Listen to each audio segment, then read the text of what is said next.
What's going on, guys? Welcome back to our channel. This is your boy CK back again with another video. President Buhari should be jailed for treason. This is by Imam of Peace. Imam of Peace reacted to a post that a resident of Borno State made after the Borno massacre by Boko Haram. So the guy posted, "Your Excellency, as you have seen here, 43 corpses were buried, but others have not been retrieved from the scene of the incident. Nobody can tell you the exact number of people killed.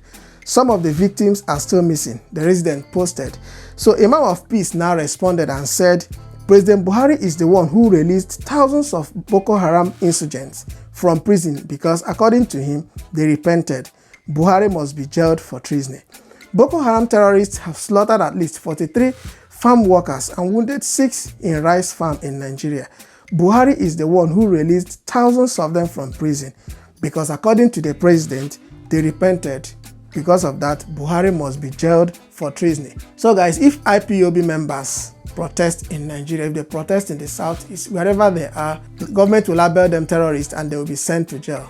If Boko Haram members say they've repented, they will grant them amnesty, fly them abroad, give them scholarship to go and study. Nigerian youth, if they protest, they will be tagged hoodlums, miscreants, irresponsible elements, name it, anything they can call them in the society, freeze their accounts and do whatever thing they will because they have the power.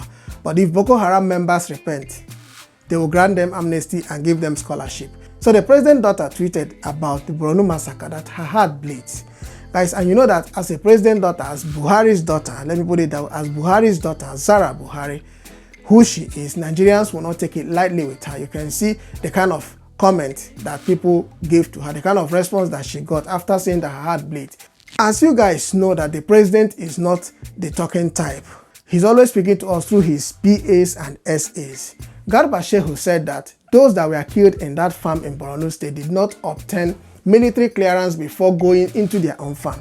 Which means in the north now, before you move out, you need to obtain military clearance. But last time I checked, the north is not in any emergency rule. There is no emergency rule imposed on the north. So why should somebody obtain military clearance before moving out? Garba Shehu is denying the allegation that people said that he blamed those that died in that farm. So he shed more light on what he said. So let's listen to him and understand what he's trying to say. Thank you for this opportunity. All right, well, let's begin with that statement that you made that has received quite a lot of flack from many Nigerians in and across the world. Tell us what exactly the typical situation is in this kind of environment that you have in the Northeast. Is it the standard practice that farmers would seek clearance from the Nigerian military before they go to their farms? Has that been the practice till date? Well, let me first of all begin by saying that I myself, I have come from the media, and I know that the news source is only limited to the provision of content. Editors write headlines, and you as a news source have no input into the way headlines are written. So if certain channels or outlets choose sensational lines to write the headlines in order to get attention, you as the news source, you are just being sacrificed. Look, the standard practice is that Borno is still under military operation. And the rules of engagement on the ground are that movements by government officials, by traders from one town to another, even UN officials, standard practice is that they usually notify the general officer commanding, even if nothing is expected to happen. So the fact that this incident happened is not to say that anybody is blaming the victims for the incident. No, the thing to say is that that area, as the military have said over and over again, is still under the threat of mines. Landmines have been buried there, and it's yes, subject to terrorist attacks. And so therefore, the military are in a better position if they happen to know that certain engagements are going on and they're able to provide assistance. But this incident has happened. We regret it. It is unfortunate. Nobody has any intention to blame the victim. Northern leaders and governors are fed up and frustrated by the leadership style of the federal government. But before we talk about that, let's listen to the defense spokesperson and hear what he has to tell us. A lot of Nigerians are still trying to wrap their heads around how over 40 farmers were slaughtered just like that. And I mean, the person you were referring to, one of the survivors, was saying that, well, they had been in some form of contact with these terrorists. In fact, they will tell them to help them carry loads, and they will do that. So apparently, these terrorists were amongst them way before now. So how is that even possible that we didn't get word of the presence of those terrorists before this attack happened? Okay, now, you see, I'm happy that you have identified this, because that has been our worry. It's a concern to us. For instance, just like they were among them, like he said, we believe strongly, but you need to be led, you need a guide, you need information. Would they tell us? That's a question that, we have to ask. Yes, sometimes and most times no. And that was one of the issues that we had been trying to ensure that we overcome with civil-military cooperation activities, reaching out to them, even sending people, by proxy to talk to them. Those are the things that, has been one of the bane of the success, final success in this, in the whole of this operation. Now look at another situation. Our patrols will pass through a route in a village. By the time you are going, some people are looking at you. When you are coming back, the next thing is that you enter, you meet an IED planted on the road. And people saw them, they won't tell you. So that is the area that I think we are all working together, like I said, the stakeholders. So you are very right in that. And it's not possible to force information out of people. It's not possible at all. Just like they will say you force the horse to the river but not to drink water. So all we are doing is to ensure that we bring up their confidence in the system and then encourage them that, look, this is not good for you. Now, they did not expect that this will happen. Even those ones that they deceive that they are preaching to them. And that has been one of the things. So, but gradually, we believe from the moves made by all stakeholders that we are going to overcome that. And then finally, it will just become normal criminality that can be handled easily. So guys, as you heard from the defense spokesperson, he's saying that the military is not receiving any intelligence from the people of the community. They are not assisting them. They are not giving them information. But I know that it's the military that is supposed to be gathering information.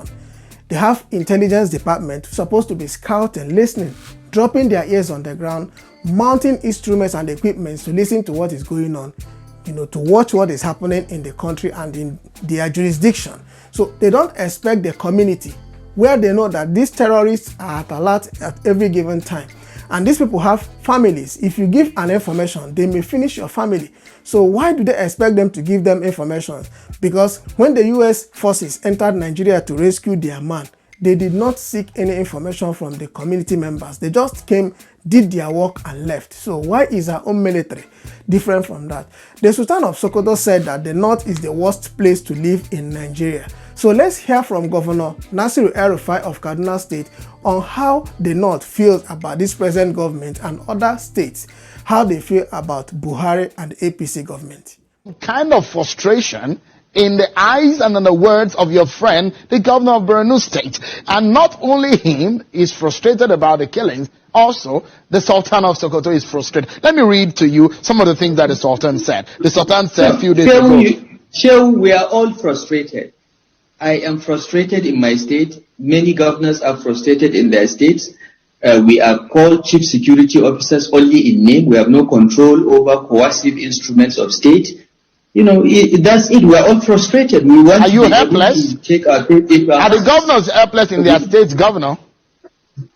We are almost helpless. I mean, the NSAS protest clearly showed the limit to the control of governors over the police and the army. Some of us have more influence than others, but to a large extent, you ask the commissioner of police to do something, he has to play with the IG. This is the reality. Even though we fund most of the operations of the police, we are not in control of the police. I don't determine who gets posted to my state as IG.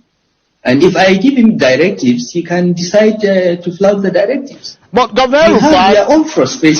Governor El-Rufai, if the Sultan says the north is the worst place to live, He said bandits have become more daring, and in fact, he said, apart from the fact that the north is the worst place to live, he said household and markets with AK-47 and nobody is. The Minister of Information, Lai Mohammed, said that Nigeria is now at the mercy of terrorists because foreign governments, countries refuse to sell arms and ammunition to Nigeria. The monies that they've been budgeting since 2015, right? Since 2015 that they took over, what have they been doing with the money? If they don't have arms, if the military is still not funded, if the military is still lacking equipment still now, till 2020, what have they been doing with all the money, all the allocations that they've been giving to the defense ministry?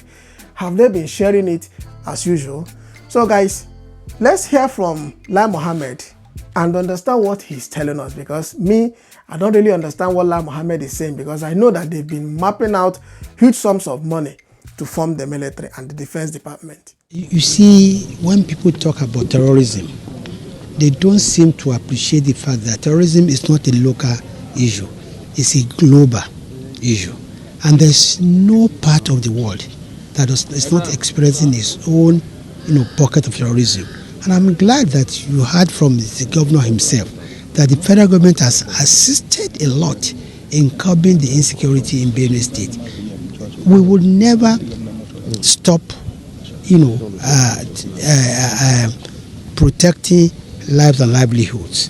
But you must understand that we're also dealing with terrorists who are financed, globally, and we also need more support from the from global, partners.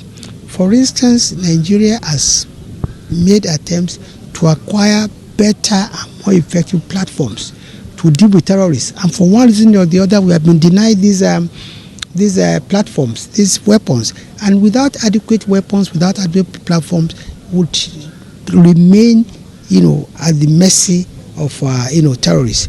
But you see, fighting terrorists is not a joke, because what actually happened in Borno State 2 days was quite unfortunate. But you see, you must also be able to look at the strategy of the terrorists. You see, terrorists, they use media and publicity as oxygen. So when they go on this kind of mindless killing of innocent people, it is just that a dying terrorist group will now suddenly again spring to life. But it does not mean that the government is not doing enough. Terrorism, whether it's in Afghanistan, whether it's in anywhere in the world, is the same concept, which is you have a group of people who are extremists in their thoughts, who don't believe that me and you should be alive. Thank you very much. So guys, if you can remember, the Nigerian Senate just raised alarm that Nigeria may lose $493 million to the United States for the purchase of Super Tucano fighter planes over bad runway. Just bad runway. That is the problem. That is why we are about to lose $493 million. And Nigeria is in recession. Lai Mohammed is saying that foreign countries refuse to sell arms and ammunition to Nigeria, which means Nigerians are now at the mercy of terrorists. But we are about to lose $493 million to the US because we cannot repair our runway. So who do we believe now? Should we believe Lai Mohammed or we should believe the Senate? So leave your opinion in the comment section. If this is the first time you're coming across our channel and you like what we are doing, a sub will be fantastic. Like our videos, comment and share it to your friends and families. I will see you guys in the next video. Peace.